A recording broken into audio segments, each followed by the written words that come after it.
Welcome to One on One. I'm Greg Bassey, your host from the Salisbury Independent newspaper. We are remote today at the Wicomico Youth and Civic Center.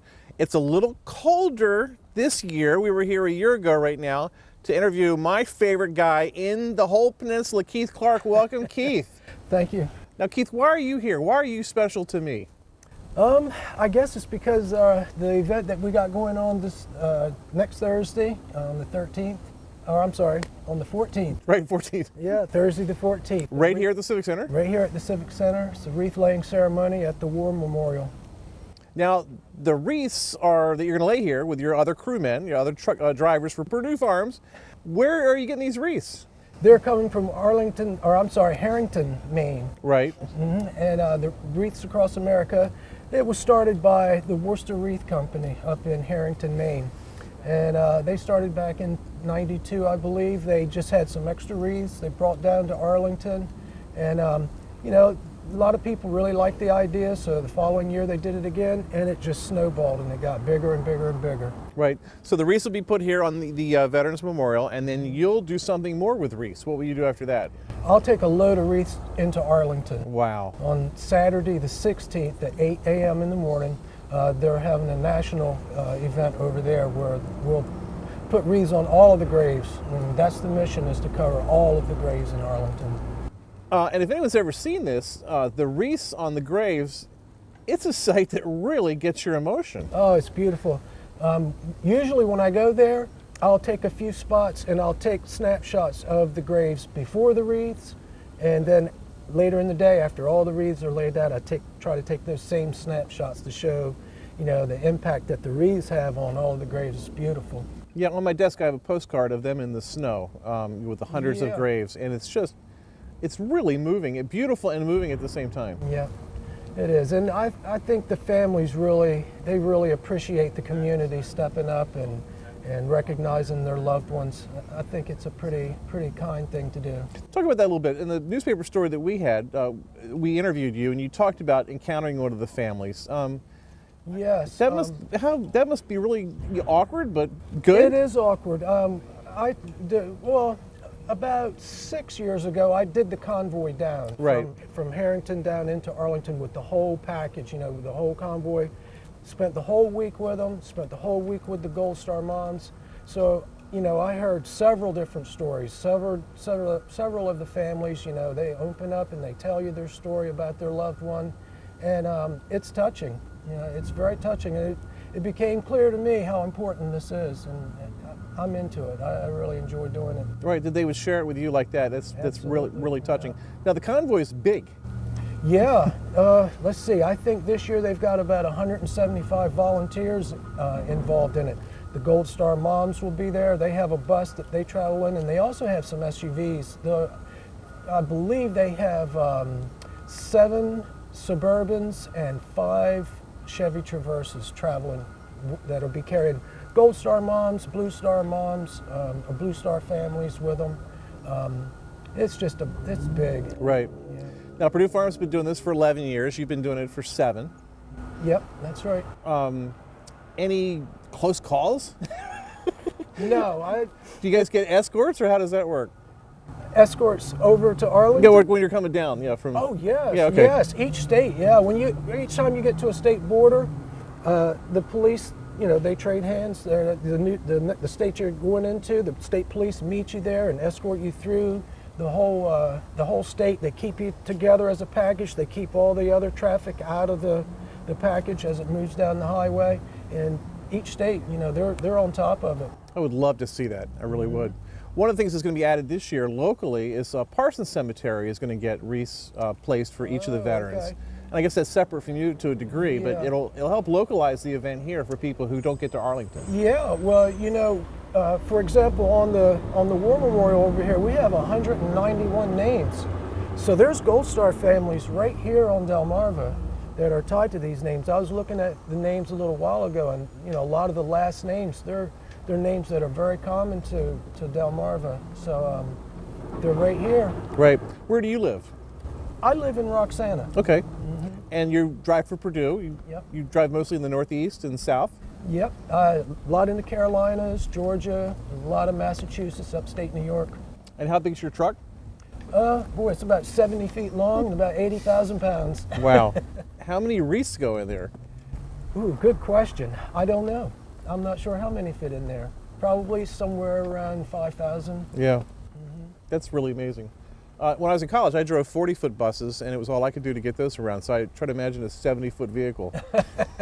Well, at least it bends in the middle. It makes it a little easier. That's cool. Now, this year on the 13th here, you'll have your fellow drivers with you again? Yep. We'll be here probably around 2:30. The convoy will be coming in here around, we're expecting them around 2:45. The ceremony begins at 3 o'clock.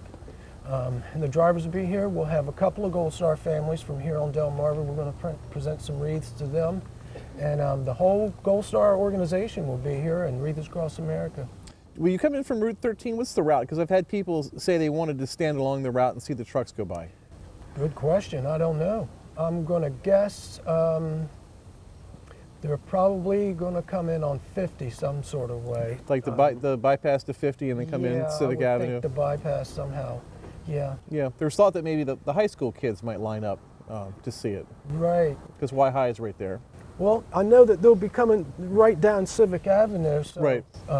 So that could be a good place to see it if people want to see it. Right there on Civic Avenue is probably the best place. And then the ceremony here is really touching. You guys wear your sunglasses, and it's a very revered type thing. It's really cool.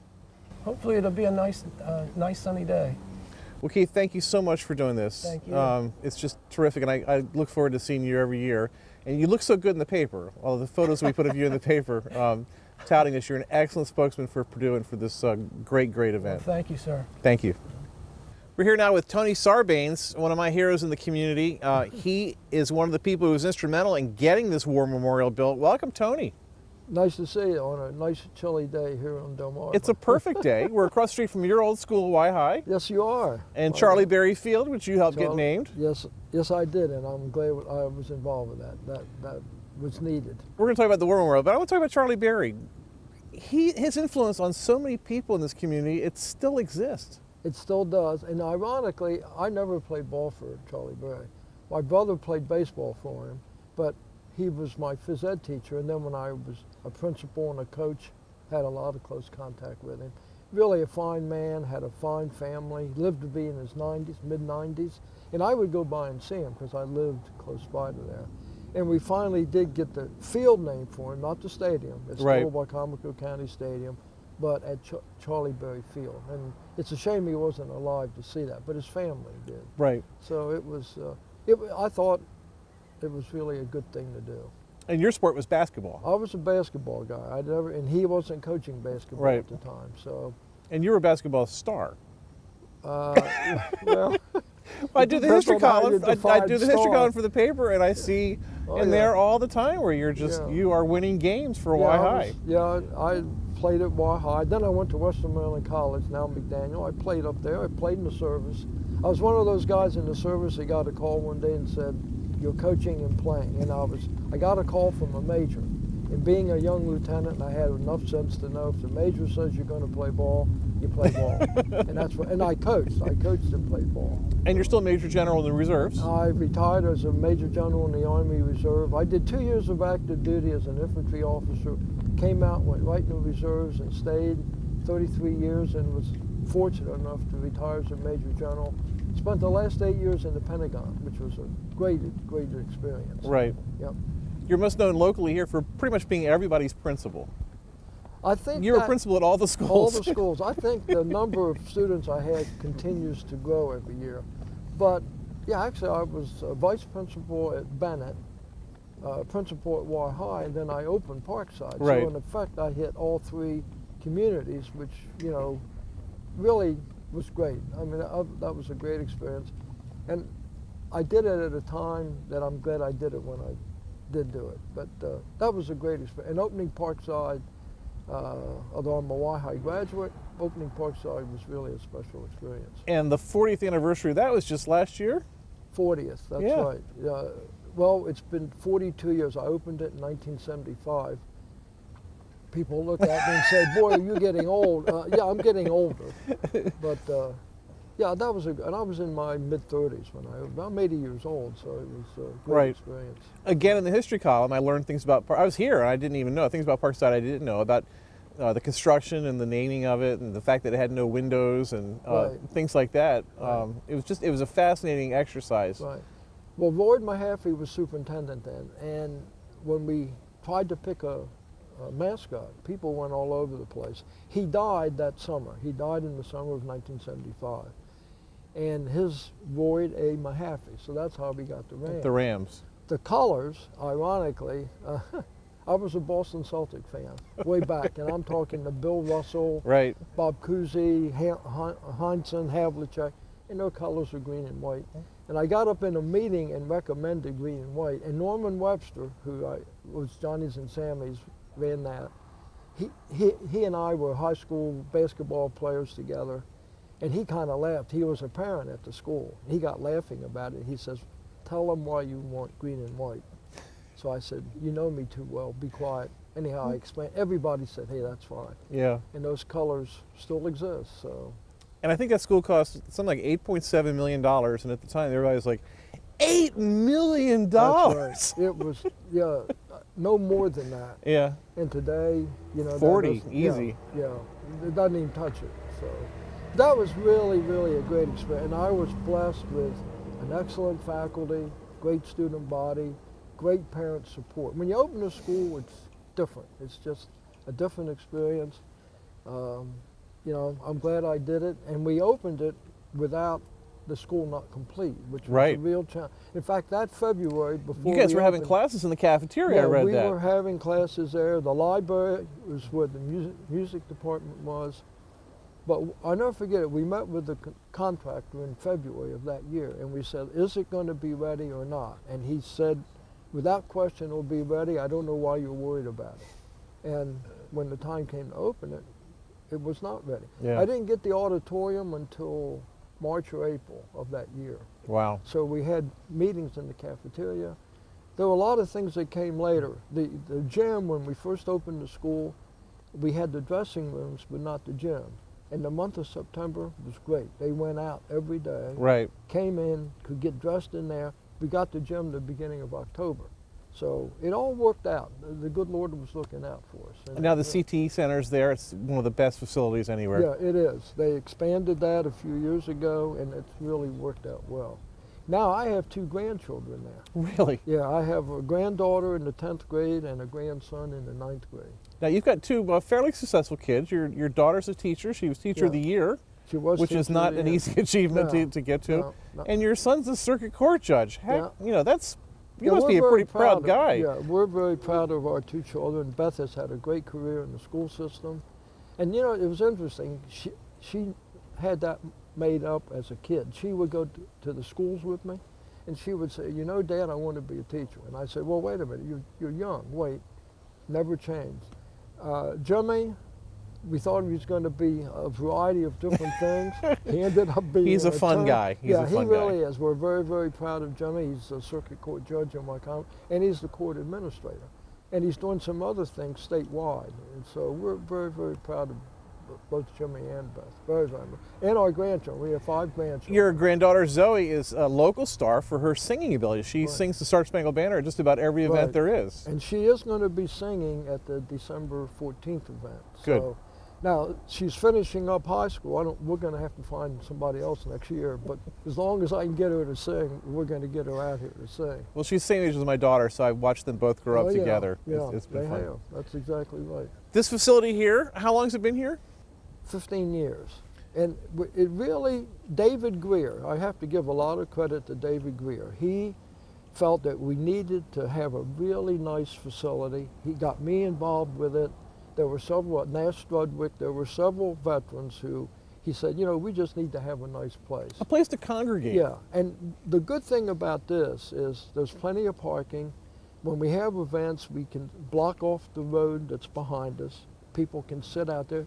A lot of people stand. I Right. find it interesting that we have all these chairs put out for the events. Right. People come and they stand, and there's plenty of chairs to sit down. They don't want to sit Yeah. down. They like to stand. That's fine. People bring their own chairs. They sit on the lawn. But our two main events are the Veterans Day and then Memorial Day. But now, with Wreaths Across America, that just has worked out so well. Yeah. So now we've added that. But the memorial, it's interesting when it started. George Vickers, who had Lifetime Masonry, is now retired, was a Vietnam veteran and very, very interested in this memorial. When it came time to design it, we went to Ed Todd, a local architect, now retired, and Ed designed it. He sent us a bill for $19,000, and then he said, it's paid. Wow. So God bless Ed Todd. He did it, and he didn't want a penny. The other thing that was interesting about it, well, George Vickers did a lot of in-kind service, but one day Dick Hazel came to a meeting. From Pepsi Cola? Yep, Pepsi Cola, very philanthropic, great guy. And I had all three of his kids in school. I had the oldest one at Wahai and then the two younger ones at Parkside. Dick came to a meeting, he was a Navy veteran, and he sat up in the Civic Center conference room with us, and then he said, I understand that you guys need to pay this off. Yeah, well, what do you owe? Well, $40,000. He had his checkbook in his back pocket. He took out that checkbook and he wrote us a check for $40,000. And I said, look, before you go, let's go down and take a picture, which we do. We came down at the memorial, Right. took a picture. He looked at me, kind of laughed. He said, I'm on my way to Harrington, Tony, because he liked to go to Harrington, which is, he could go to Right. Harrington anytime he wanted. Right. But he was that kind of a man. He just said, I'm a Navy veteran, and that was it. Ironically, his wife, Pat, graduated from high school with my brother. So we go back a long time with her family. Her mother was very, very good to my mother, who was a Greek immigrant. And Mrs. Morgan would always take particular interest in my mother. And my mother never forgot that. She always said, you know, she was very good to me. Here I was, you know, not the most articulate person in English, but she always looked out for me. So anyhow, we built them. The other thing we did on the memorial is if you look at the plaques, they're at an angle and they're at waist height. Right. They're easy to read. Well, when we were designing this thing, I said, you know what? I'm going to make a suggestion. I'm very proud of this. It's one of the few things I did with it on the design. I said, when you go to places and there are plaques on the wall, the people at the bottom never get read. Right. You almost have to get down on your knees. Vietnam Memorial is a good example. Yeah. You've got to get real low. Yeah. And you know what? I was just in Philadelphia visiting my sister, and they just opened a Revolutionary War Museum in Philadelphia. It is great. I strongly recommend people. It's near Independence Hall. People ought to go see it. But going through it, the plaques are perpendicular, and I had to bend down to read the bottom of the plaques. Here you come, they're at waist height. You can read them all. And you even see veterans in wheelchairs will go by and they can read it. They can read them. Yeah. Ironically, what's sad, we have 191 men, no women, fortunately, on the plaques, going back to World War I. There are 39 from World War I, 109 World War II, 10 in Korea, 26 in Vietnam, and 7 who have given their life in the Middle East, in Iraq and Afghanistan. The irony is the last man to go on there was a football player at Bennett. And Bennett just celebrated, had a very nice activity because they won 3 30 years. state championships. Yeah. And he was on that team. Wardell Turner. Wardell Turner. And he made sergeant major in the Army. That's the highest rank an enlisted man can go. I did speak to his brother, who ironically is a retired Army guy, lives in Arizona. And I spoke to his widow. And Wardell was apparently quite a football player, really quite a guy. And he was the last Wycomico County resident to go on there. The one thing that also is interesting about it, their home of record had to be Wycomico County when they went into service. A lot of people might have been born and raised here, but they moved away. Right. And they might be in Baltimore, Philadelphia, who knows? And that would be their home of record. That was a little sensitive, but And the other counties don't have anything like no. this. Worcester County has a nice memorial. I've not been there. I should go. They do a nice job there. At Ocean Pines. In Ocean Pines. Yeah. Now, outside of that, I really don't know of other memorials like ours. And one thing I like about it, it's open 24 hours a day. People can come here anytime. The flags are always flying. They could come at 2 o'clock in the morning. It's lit. Right. So it's lit 24 hours a day. I had a friend say he was driving by recently, and on the radio he heard of someone who had died in Afghanistan, and he pulled in here and just said a little prayer, and it changed his whole attitude for an entire month about who Oh he my was goodness. and what mattered, Yeah. and was just so appreciative that this thing was here. Yeah. Well, I will sometimes be standing there when we get ready to have a service, and a family member will come up and go to the plaque, and their family member, son or brother, whoever it might be, and touch Yeah. the plaque and say something. And that's emotional to watch. Believe me, I'm 5 feet away, 6 feet away, and they walk up, just very quietly say something. Then they, in most cases, just walk away. We have one family, the father shows up, he doesn't stay, but he's here. He pays his respects to his son and goes.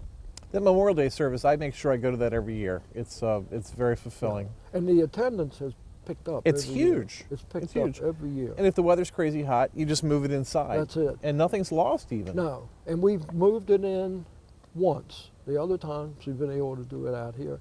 We filled the midway room every time that year that we did it. It was packed, and it went fine. It went fine.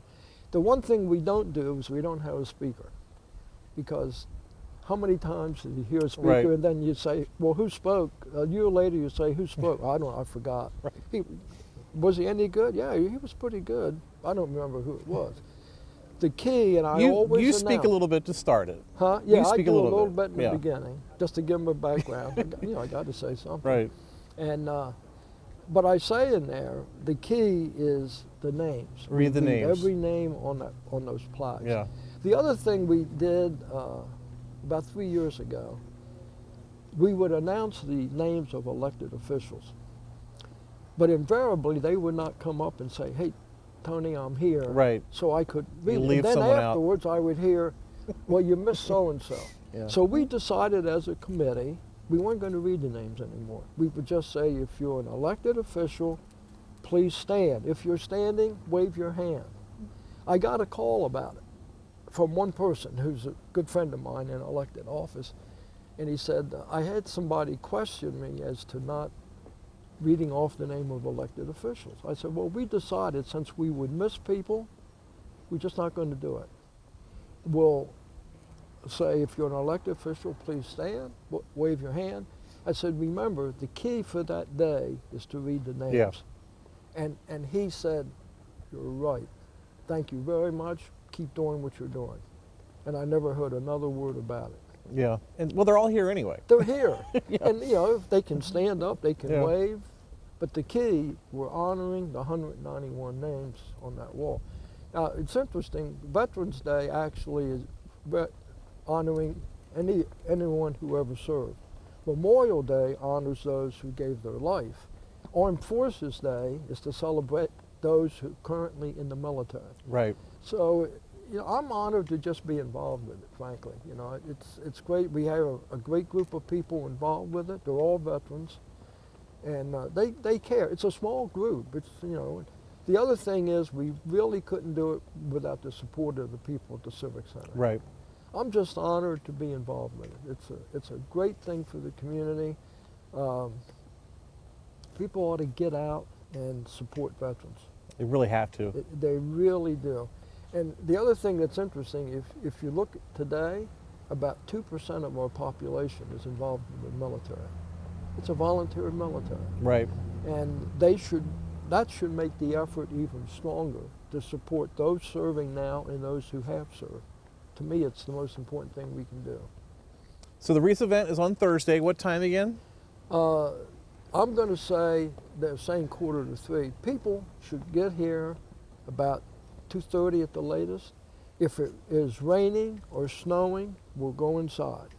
We're all set up to go inside. Last year it was a beautiful day. Beautiful day. It's a little chilly. I'm going to say to people, dress warmly.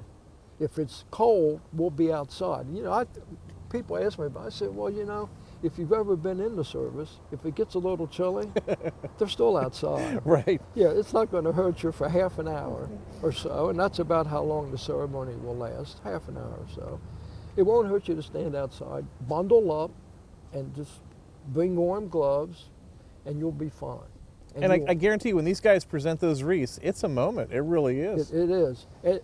You can't say enough good about what Purdue does for wreaths across America. They've been doing it for 10 years, 150,000 wreaths distributed across the East Coast and everything. Can't say enough good things about Purdue Farms and their effort in this Wreaths Across America program. It's really just a great, great thing. Tony, thanks for all you do for our community. Yeah. Well, thank you for having me. I'm Greg Bassett from the Salisbury Independent Newspaper. Another edition of 101 right here on PAC 14.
First Shore Federal is proud to support PAC 14 and one-on-one. We'd encourage every business to support PAC 14 and pick a program and support it, and let's make a difference.